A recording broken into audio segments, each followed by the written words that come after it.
Hello, welcome and kumusta, and thank you for joining me today. In this episode, I would like to talk to you about the ever popular cognition. Right, just an overview of what we're going to be discussing in this session. So, we will talk about cognition. We will talk about the primary cognitive capacities. We will talk about the higher level thinking abilities and the meta processing abilities. The reason why I would like to discuss this with you is because cognition, from my experience, is one of the most popular things that occupational therapists would like to learn about. So, most of the clinicians whom I have worked with, the younger ones, those who are rotationals, the newly qualified occupational therapists, and the students, they always want to learn about cognition. For some strange reason, there is this magnetic draw that cognition, or for some reason, people, occupational therapists, go into doing the therapy, the profession. Students, people go into the profession of occupational therapy because of cognition. So, we will talk about cognition. Right, on the first part, as I said, we're going to talk about the primary cognitive capacities. And when we talk about the primary cognitive capacities, and these are the very basic, these are the very essential and almost the foundation of the cognition and thinking. And we have actually three primary cognitive capacities. And this is the orientation, attention, and memory. So when it comes to orientation, just it comes from the root word orientated. Yeah, it means the orient being in the east. So if you know where the east is, back in the days, then you would know your direction. So you won't lose sight of your direction.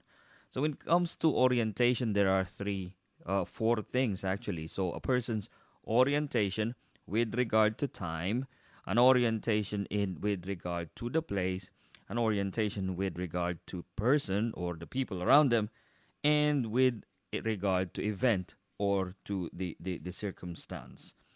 Now, a typical symptom of a brain dysfunction, in a typical brain dysfunction, there is always a problem with a person's ability to differentiate or to tell the appropriate time and place. And that is the most common problem. So it is very straightforward, isn't it? Orientation is just all about a person's ability to tell the time, place, person, and event. And when you are in conducting some cognitive assessments, there are varying cognitive assessments that are out there, but it talks about the same things. So for you to be familiarized with these tests, these are the tests that ask a person's name, what are their age, when is their date of birth. With regard to the temporal orientation, you ask the person, what time of the day is it now? What is the date? What is the year? What day of the week is it? Or what is the month? And then you can also ask the person, where are they? And then you ask the person, if they're familiar with anybody around the area. Are they familiar with any staff members who is around or what the staff does? Or if there are family in there, you ask them, can you recognize the person here? So that's orientation to people. And then you can ask them what the reason is why they are in the hospital. Simple and straightforward. That is orientation. The next one is the test with regard to attention.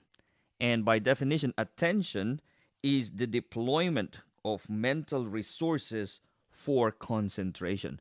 So this is the deployment of mental resources, meaning energy. So a person needs to exert an energy so that they can do certain things. Now, with regard to attention, you can quantify or break down the attention. And there are four levels actually, or there are four types. And it's very good to be familiar with the terminologies of these attention. So the first one is called sustained attention. This is the ability to maintain attentional performance over time. So you can, if you want to measure sustained attention, you measure the person's ability to engage. So it's the time. It's a sustained attention. And it's not just in conversation, in tasks as well. Yeah? So sustained attention. The next one is called selective attention. And in here, the individual concentrates on one set of stimuli while ignoring another competing stimulus.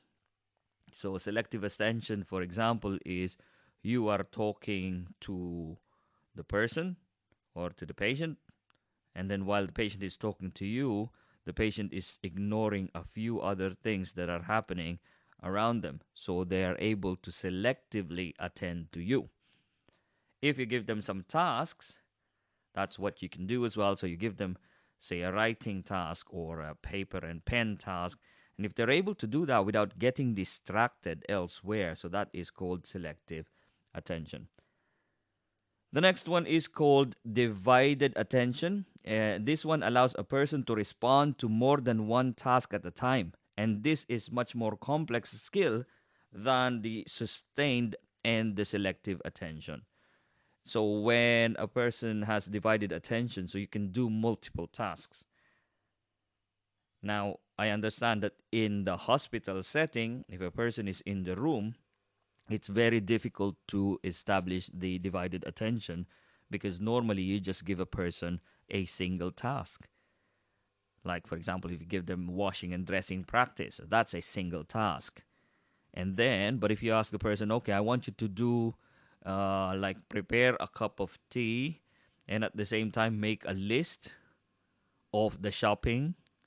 So that's something that the person will need to do then. So you see whether, or watch the TV at the same time while you are actually preparing the meal. So this is divided attention. So the person then can now, this is more complex than the first two, which is the sustained attention and then the selective attention.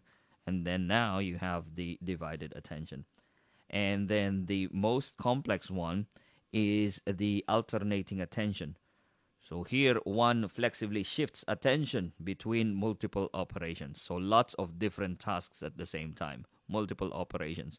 So alternating attention, again, when somebody's preparing meal and listening to a radio and at the same time preparing the dishes or the dishwasher or doing some laundry, that is a divided attention. Now you can see that that task is very complex, and those tasks also involve some physical activity as well. So you can actually see, uh, I've not seen a very complex test for alternating attention unless it is on functional tasks, really. So those are the four levels of attention. Now, if you want to familiarize yourselves with some attention tests in some of the cognitive assessments that you would do, so some of these sample tests would be the digit repetition test, for example. And here the numbers are presented at a rate of 1 per second in groups with gradual increase in lengths. So normally, a patient should be able to repeat at least 5 to 7 digits. So 5 to 7 numbers would be a person's ability to concentrate, and then less than 5 should be an indicative of a deficit. So for example, in the test of Montreal Cognitive Assessment, you get to the person to repeat 5 numbers at the same time. So it's like 21854. So you can see that. So if you ask the person, can you repeat 21854? If you remember on that attention test. So that's 5, isn't it? That is 5 numbers. And so anything less than that is a person has a little difficulty with a digit repetition test. Another test is called the reverse digit span. So here you give a patient a numbers, set of numbers, particularly say three numbers, and then you ask them to repeat it to you backwards. Okay. So just out or for some information, some historical information. So they say that less than five numbers, a person who cannot repeat five digits, as it's an indication of a dysfunction. That's been established since 1977, actually. Yeah. So you have reverse digit span, so you can come up with anything as long as you can repeat it backwards. In if I'm not mistaken, the Falstein MMSE mini mental state examination is asking you to spell world backwards. So that's another way of checking for attention. Another one was a serial addition and subtraction. And this was formulated by Mack in 1986. So this has been around since 1986. So this one is a test for divided attention. Okay, so serial addition and subtraction is a test for divided attention. You can have random letter test where you recite or read random letters and you ask a person for a target letter, and every time the person hears a particular letter, you get them to tap or to squeeze your hands. Okay, this is a random letter test which was formulated, wow, 40 or 6 or 7 years ago now by Strub and Black. This was done in 1977. Would you believe that? And there's been some multiple tests that is using this. So random letter test, or random letter test, where you ask a person to repeat a letter, and then you get them to tap every time they hear a particular letter. You can see this test in Montreal Cognitive Assessment, I believe. Another test that tests attention is called a Stroop test, which was done and conceptualized by Solberg and Matir in 1989. So the patient is asked to read a list of color names written in conflicting color. Yeah. So if it's red but it's written in green, so you just read there's a conflicting color. And there are apps nowadays that you can see, some of the cognitive tests that are out there, whether it's in some of the game console, it's like brain exercise things that are out there, some apps that are done there, and it's called a Stroop test. So here, the time to read the words is then compared to the time to read the color in which the words are printed as well. That is straightforward, isn't it? It's interesting because all of these things that you are seeing in some of the tests, like counting backwards from the AMT, abbreviated mental test score, it's counting backwards from 20 down to 1. That is a test of attention. Okay, the third one, the third of the primary cognitive capacities is the memory, and memory is the information storage and retrieval. So we have terminologies, and you can describe memory based on whether it is recent, remote, episodic, or semantic. So recent memory, it corresponds to the long-term memory for hours or months, most the 2 months post the stimulus presentation. Okay, so that's recent memory. Okay, so hours up to months. Okay, and then you can have remote memory. Some of the definitions in here: remote memory is a very long-term memory, as in from the childhood. So that's a description of a remote memory. Okay. The episodic memory is a memory of one's personal history. So you can check episodic memory, like for example, what did the person have for breakfast? So that's an episodic memory. You go and have a session with the patient, and then the patient, oh, how are you? Do you remember what you had yesterday for dinner? If you ask the person that, then you can document that you are checking the episodic memory. Okay. And another one is called the semantic memory, is the personal knowledge of the world. Semantic in terms of like regular facts. So which one is bigger, the horse or an ant? So a person should know that the horse should be bigger. Okay, what would be the capital of France? You know, it'd be Paris. Yeah. So these are all semantics, just all words. It's the personal knowledge of the world. Which one is bigger? You know, a brook or a river. So you're checking the memory, you're almost checking the general knowledge. It's semantic, it's words. But the facts about the world will be in some ways embedded in the person's mind, and it will be registered as a memory. So you have uh, short term memory, you have long term memory. Okay. There are many definitions when it comes to memory. What's important for you guys is for you to know what you are testing, okay?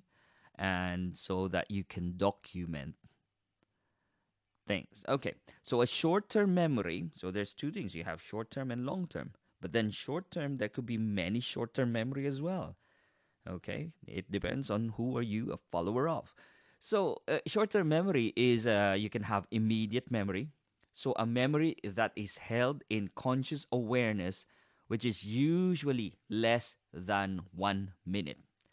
So if you are testing for, say, using the abbreviated mental test, which is the 10 point, so that's AMTS, um, when you ask the person, can you say 42 West Street? Can you repeat that, please?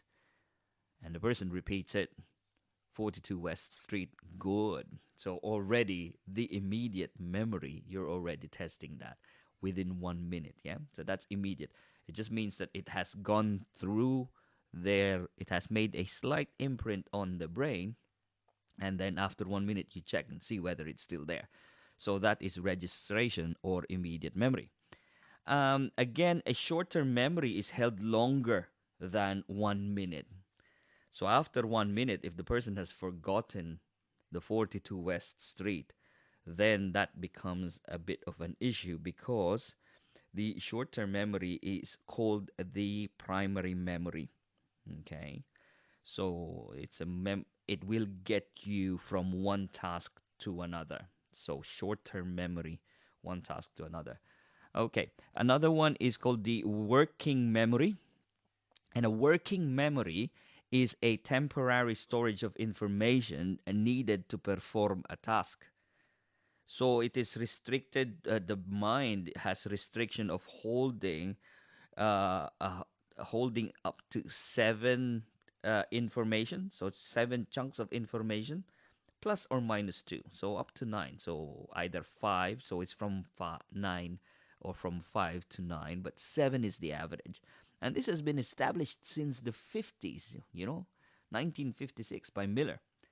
And this working memory is the seat of conscious thought based on concentration and problem solving. Now, long term memory, here the information can be stored in a lifetime. Okay.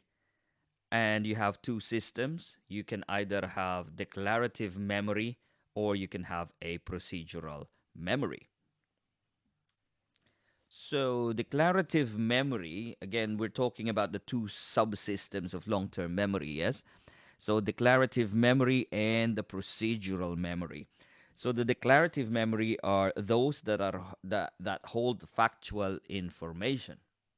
So, you declare what you remember. It can be episodic, which is events, or it could be semantic, which are like little facts about the world, isn't it? Like duck-billed platypus is the one of the two egg-laying mammals. Yeah, so that's that declarative memory, And then the other subsystem of long term memory is called the procedural memory. And this one holds information related to knowing how to do the things. And it allows us to learn and perform skilled motor actions. Now, for an occupational therapist, the procedural memory is the one that we are keeping an eye on. So, when somebody has a problem with memory, this means these are some of the amnesia. You know, somebody who has a problem with memory, they are demonstrating some kind of amnesia. And amnesias, again, there are plenty of terminologies for amnesia, one of which is called retrograde amnesia. So it is the loss of ability to recall events before the trauma. Okay. Anterograde amnesia is the decreased memory of events after the trauma. Okay. And then you can also have post-traumatic amnesia is a patient is confused and disorientated and they seem to have lack of ability to store and retrieve new information. Okay, so most people they're thinking the post-traumatic amnesia after the trauma, then they think it's delirium, isn't it? But then as long as delirium is really a strange thing, and we'll have a different conversation about that. I would ask you to look back into some of the episodes because delirium is a disorder of consciousness. Yeah. So, retrograde, so loss of ability before the trauma. Anterograde is after the trauma, and then somebody's had a post-traumatic amnesia. So there is an event. Then you get this from the trauma. It doesn't necessarily have to be physical trauma. Say somebody has had a heart attack and they've had some downtime, so you would have a hypoxic brain injury, and they have no recollection of the things that have happened before the event, which means it's a um, uh, so before the trauma, it's retrograde amnesia, or sometimes they have no recollection of the things that have happened, after the trauma. Okay, it's an retrograde amnesia. Now, if we are going to familiarize ourselves with some memory tests where those tests that asks a person to repeat objects' names after the therapist recites them, for example. So a person is checking the immediate memory. Yeah. So again, in the AMT so that's 42 West Street. If you're looking at the MOCA, the Montreal Cognitive Assessment, that is called, you ask the person to recite the, what's these 5 items? You ask them, not ball, flag, and tree. That would be on the Folstein MMSE, but it's the uh, daisy, red, um, church, face, velvet, church, daisy, and red. That's what it is. So you ask them to repeat these things. So technically, you are testing the memory, which is the immediate test. And then after a while, those tests where you ask them those same questions after a few minutes, so you are testing the short term memory of the person. And visual memory, pointing to 4 objects in the room, for example, and having the patient to recall them immediately after 5 minutes and after the session. So you have some Rivermead behavioral memory tests. So you ask them, you get them to follow or borrow an item from you, and then or point to different parts of the room, or you follow a path around the room, and then the person just recites them afterwards. So this is a Rivermead behavioral memory test, and it was very, very rampant at the time. You use this test all the time, but then it's a dying thing. So I don't know why people have stopped using it. People have stopped buying the kits. So therefore, you're now losing the skills. The therapists are now losing the skills of doing the cognitive assessment. But at the end of the day, it's just knowing it. It's all activity analysis. So another one is, say, for example, a person is asked to repeat, like, say, four items like brown, honesty, tulip, and eyedropper. You test for immediate recall if you ask them, after 5 minutes, after 10 minutes, and then after 30 minutes. Again, this is a test that was conceptualized. It's being implemented since 1977 by Strub and Black. Now, if a person then is unable to recall, you give them verbal cues, and you give them verbal cues, and then see whether you can or the person can remember what was said. So if you give them semantic cues, so for example, one of the things that I asked you to remember was a color, for example. So I think this is on Montreal Cognitive Assessment, and Mocha is face velvet church daisy red. So you give them a color, so it's red. So if they can't do that, you give them other cues. Like the other one, for example, is, so the brown. Let's go back to the brown, honesty, tulip, and eyedropper. So semantic cues. So one of those words was a color. So you say brown. So you give them semantic cues. The other one, you can give them phonemic cues. Phonemic cues meaning one was I, I drop, I dropper. Okay, so you give them some of the words phonemic cues, and then the other one is a contextual cues. So one flower, you can say, is common in Holland. That's the one that I mentioned to you. So the person should be able to say that the person is the one of the item was a tulip. So a person should be able to recall all of these four items after 10 minutes. And at least three of these words should be remembered after 30 minutes. And again, this was established based on the study of Strub and Black in 1977. Okay, so it's an old school, but it has not changed. Okay. Now, if I talk about the sensory registers, just to let you know, guys, that memory is actually influenced by the acuity of the senses. It is influenced by the emotional capacities of the person, or the affective set, and the perception. That's why when you do a cognitive assessment, it is almost important. It is always important to make sure that there is no disturbance of consciousness, because you are bound to have an impaired memory. You are bound to have an impaired orientation. You are bound to have an impaired attention if the consciousness is impaired. And like, for example, a person is delirious, for example, or they're in a coma vigil, they're in a coma state, they're in a sundowning or twilight state. They're agitated, they have psychomotor agitation. So all of these cognitive capacities is just not going to cut it. Yeah.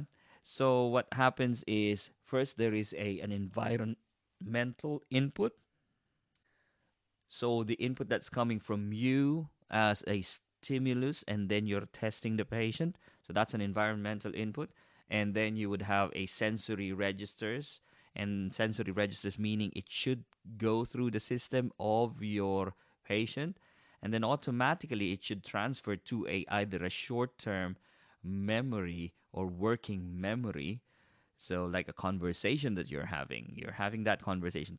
Person should be able to keep that in his head, and then it just depends whether from there the information will be lost, or whether it gets back to the long-term memory And then once it's stayed in the long-term memory, or as a certain bank is like this is like a virtual bank, or virtual room in the patient's head, then they can actually retrieve some of the information that is out there.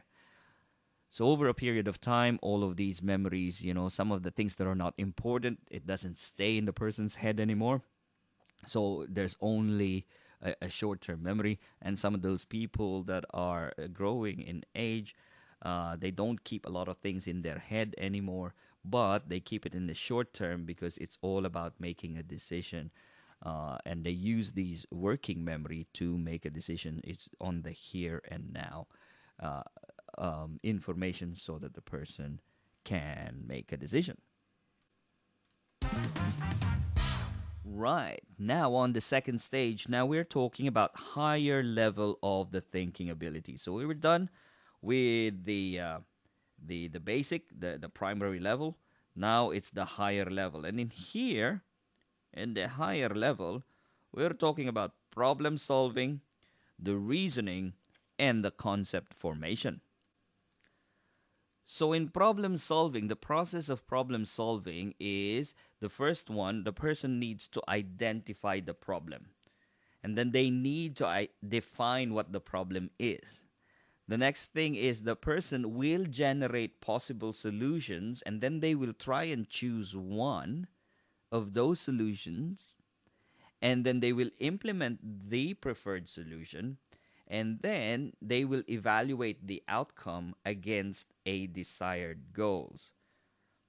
So everyday problem solving does not always allow logical sequence.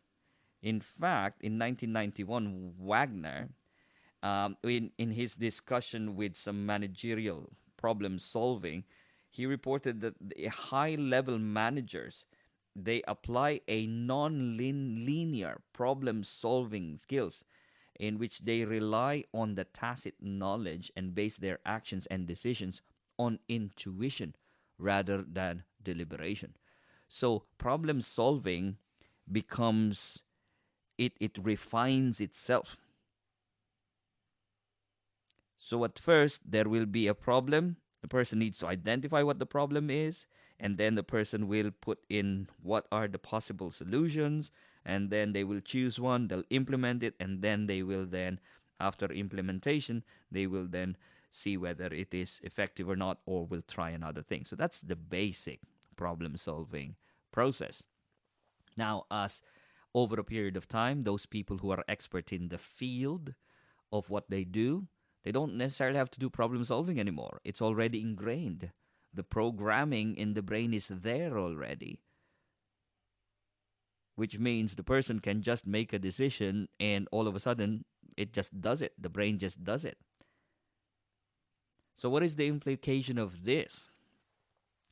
I have observed people when they're getting a person to do something, for example, particularly therapists, and I've observed some therapists interacting with some patients, and say the patient needs to get from bed to chair. Okay, now this is a physical task. Okay, but that task alone, anything you need to do things because there is a problem and you need to resolve the problem. So if you give a person a task of you need to get from the chair, from the bed to the chair, and I have observed a lot of therapists giving step by step instruction to the patients, which is strange. Now, it doesn't really matter if a person has been given, like, a spinal cord, if they have a spinal cord injury, or if they've been given a new, like, for example, brace, like thoracolumbosacral brace, where you would, or you have a new prosthesis, where you really need to teach a person how to do things step by step. But a person being ill in the hospital, who's just been deconditioned, they always know how to roll to the side. They always know how to do lying to sitting down. So those tasks alone, the person should be able to do it. But therapists do love their voices. Yeah, and the therapist wants to give step by step instruction, which is in some ways it's limiting the person's ability, or it's limiting the therapist from assessing. It stops the therapist from assessing the person's problem solving skills. So, this is my tip to any therapists out there. If you get a person from the bed to the chair, just give them the target. For example, Mrs. Smith. For example, I'm going to speak to Mrs. Smith. I would just say, okay, Mrs. Smith, we're going to get you to the chair. You need to get to the chair. If you need to get to the chair, you need to do it. Just think about safety. I'm not going to help you, but I'll be on standby. Let's hope you don't fall. But how are you going to get there? And that's the instruction. So you now let Mrs. Smith do the rolling, do see which one is working. Because sometimes they will roll on their side, push on the arms. Sometimes people will dangle their legs first so that it will counterbalance the legs, and then the body will counterbalance one another, and it'll give a good swing. The person, particularly when a person is standing up, this is very prevalent. A person is standing up onto a chair. Yep, let's stand up. And the person's initial reaction is really to hold on to the frame. And all of a sudden, a therapist would just, up, up, up, up, up. That's what they'll do. They'll stop the person straight away. And they'll give all these scripts that they have developed during placements. They'll say, oh, you need to do that because it'll tip over, da da da da da da. Okay, so there's lots of these yaps that the therapists are providing. But what you want to do is you want to see the person, see how it works. Because pulling from something is a natural human tendency. It's the natural tendency of the body, to stand up. Even as a kid, if they reach forward, if they reach forward, let them have it. Let them reach forward. The thing that you need to do is you want to see if they're problem solving. If it doesn't work, what are they going to do next? If they realize that the frame is not stable to pull on, see if they now reach for the armrest. And if they do, you can see that their tacit problem solving skills is there. All right. Now, the stages of problem solving, according to Bourne, again, this is 1979. Yeah. So there is a preparation where the person needs to understand the problem. The next thing would be production, where the person would generate possible solutions to the problem. And then there will be judgment, where the person will evaluate the solutions that he or she has generated. So if we want to relate this to our practice, a therapist must be aware of the other cognitive functions when it comes to high-level problem-solving skills. Just remember, the foundation before a person can do the problem solving, they need to have the proper attention, the proper memory, and they have to have the proper perception. Okay? The level of consciousness should be spot on. It should be there. Okay?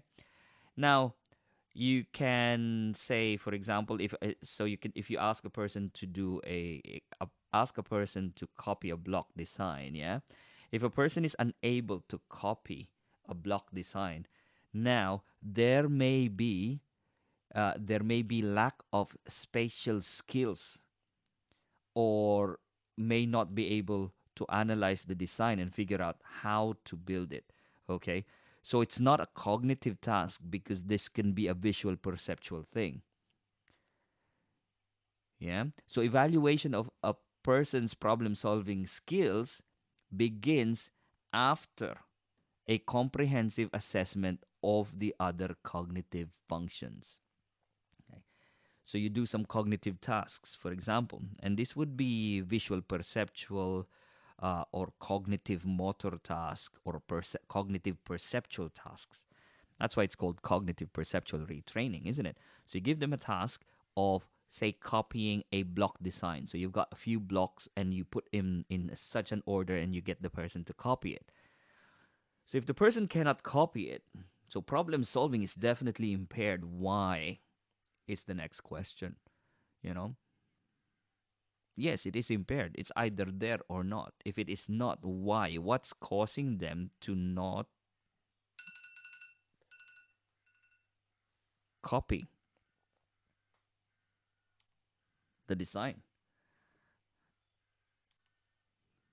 So it may well be because of the spatial relations impairment. And again, this becomes a visual perceptual task. Again, another aspect. But in this podcast, we're only talking about cognition, yes? Okay. So that is that in relation to practice. So our problem solving is done. We've talked about that. Next thing, let us talk about reasoning. So, reasoning entails drawing inferences or conclusions from known assumed facts. And it can make use of sequencing, categorization, and deduction. So when you talk about sequencing, you can have it's about ordering of information properly. You do categorization, you talk about grouping the objects or ideas according to its characteristics. Then you have the deductive reasoning, where a thinker uses evidences to make inferences. And the person uses the available information to test their hypothesis as well. So, when it comes to reasoning, for you to reason out, you have to infer, you have to conclude. Why did you do such a thing?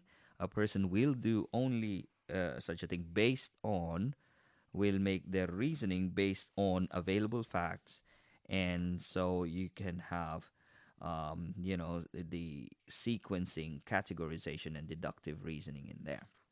Yeah. And the another one of the higher level cognitive function is the concept formation.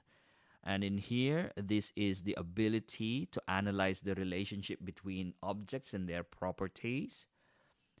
And it's about forming a concept that requires an individual to identify critical features of instances that of that concept, and it also determines how those features interrelate to one another. So you have a concept, overall concept, and understanding. Once you've understand things, you've already developed a concept. Yeah, like for example, from the assortment of kitchen tools, a person should determine or organize them either dependent on the function, the size, the color. So you have concept of number, the concept of size, the concept of shape, concept of function. Yeah. So if you're in the kitchen, for example, fork, spoon, knives, these are all cutlery, the pans, these are goes onto the utensils, or not utensils, frying pan section. So you can actually categorize all of these things. But the concept formation is really there. Concept is already established. Okay. Now, it so you have concrete thinking and abstract thinking. So, concrete thinking is characterized by a person's tendency to be bound to uh, obvious properties, but they're unable to remove themselves from the immediate task as well. So they need, like for example, the concept. So concrete thinking, if you ask them to describe the differences of bicycle and a train, what's the similarity between a train and a bicycle, you know, the concept of them being vehicle should be the concept of that. It's a high level of high concept where you categorize them, you know what they are, and you've defined them. But a person with concrete thought, they would say that the person is only having both of them has wheels, both are heavy, or both are made of metals. Yeah. So an abstract thought, which is a higher level, here the person has the ability to transcend to the immediate situation. Okay, so people will tend to speak high levels. You can see ideas. You can start talking about ideas. You can conceptualize things. You can imagine things. Yeah. So a person can appreciate various aspects of the problem, and they can think symbolically. Yeah. So you can, like, for example, you start talking about uh, early bird catches the worm. So, what are these tests, for example? So, if we familiarize tests with a higher level of thinking ability, so you have the proverb interpretation. So, like, for example, the early bird catches the worm. What does that mean? So, somebody with a you can put a grade on that. There's grading. So if it's abstract, you get a score of 2.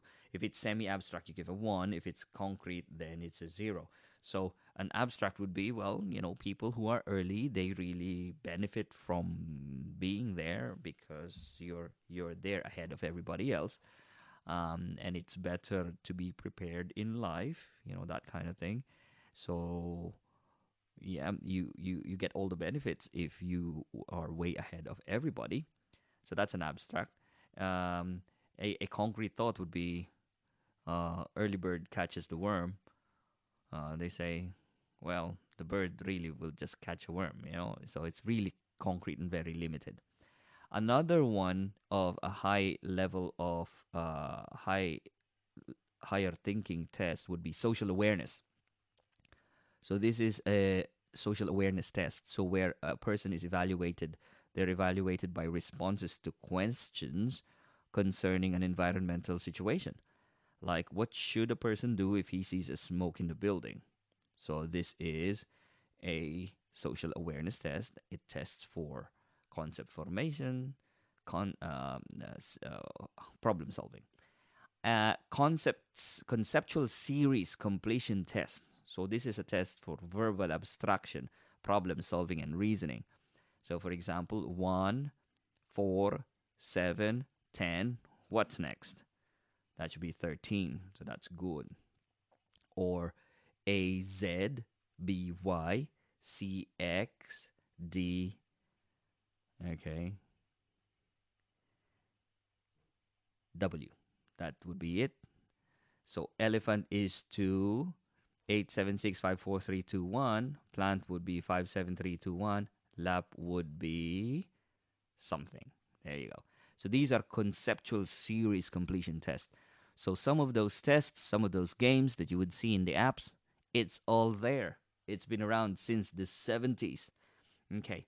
And there are some tests where you ask the person some verbal similarities as well. And again, this is very much exemplified in the Montreal Cognitive Assessment.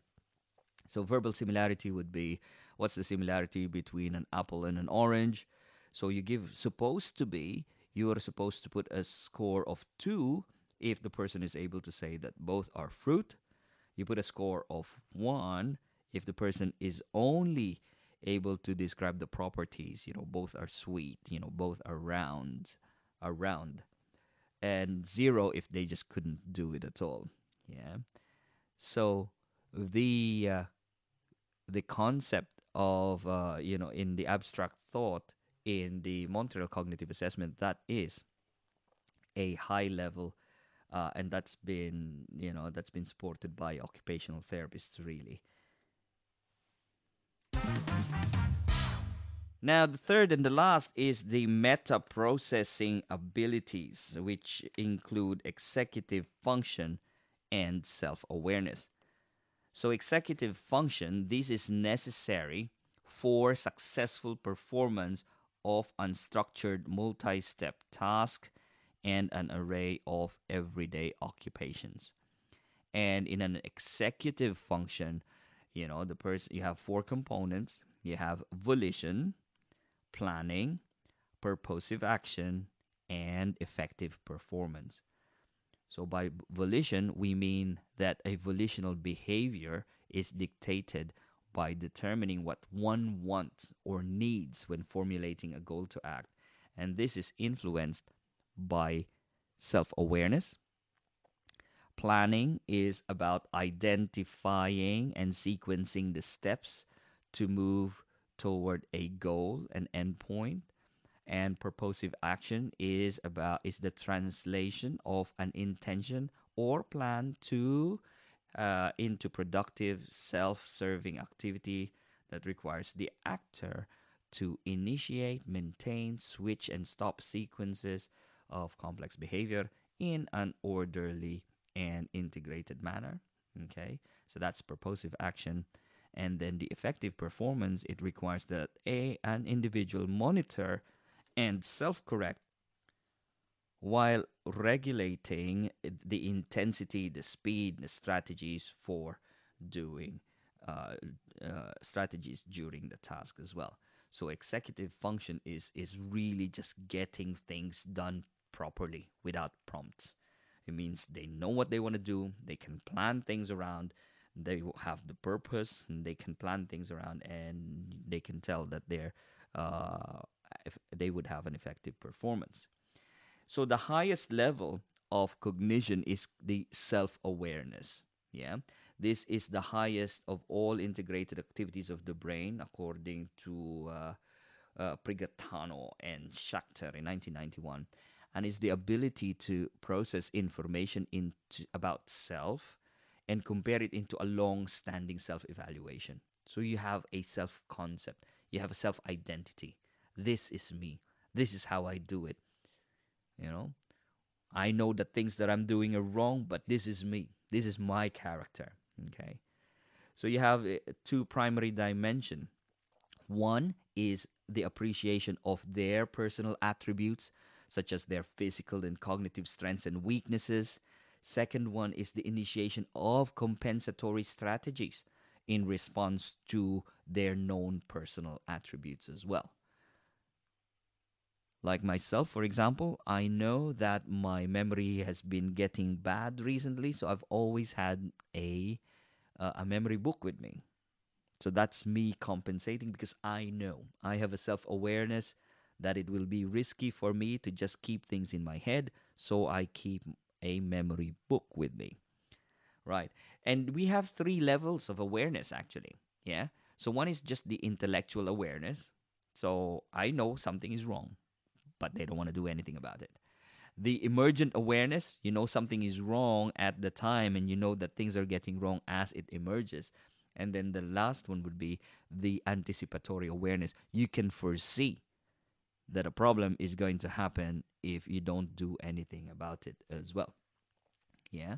And metacognition is the knowledge and regulation of one's own cognitive capacities and strategies, and is very much linked to anticipatory awareness. So that's it, guys. We have spoken and talked about cognition. And in summary, we've spoken about the primary cognitive capacities, where there's orientation, memory, and attention. We talked about the sensory registers as to how memory can be heightened by emotion and by perception. We've spoken about the higher level of thinking abilities, which is problem solving, reasoning, and concept formation. And then we talked about the meta processing abilities, which is executive function and self awareness. Right. From an occupational therapist's perspective, yeah, you can measure it, you can identify areas that are wrong. Yeah. If you're working with a person only for a short period of time, you only have two ways to resolve this, either through compensation or through supportive intervention. So if it is, you cannot restore it for such a short period of time. If you want to restore memory, then it's really very hard because you need this memory builds up over time as a kid, yeah, and you just need to develop it. So perhaps a restorative intervention will happen in the continuum care or the quaternary care, long-term rehab. It is best done at home. When you're working in a hospital, you cannot address the memory. You cannot get a person to develop new memories in a very strange environment. So the most intervention that you can do is either you identify that something is wrong based on your assessment, and then the next thing is you either support it by having another person prompt the person or having another person to remind the person, and or you can compensate But even if you give them some memory books and things like that, it's just not going to be reliable. We don't know if it's going to be safe. So it is best that the person will have prompts, in which case your intervention will be a supportive intervention. Great. Thank you so much for listening and paying attention. I hope you've had a little fun talking about memory, and I'm sure you'll want to learn about memory again. It's all about semantics.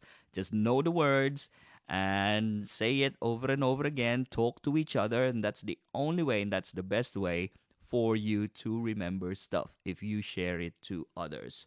Okay, guys, just remember anything you do matters and has an outcome. Until next time, bye.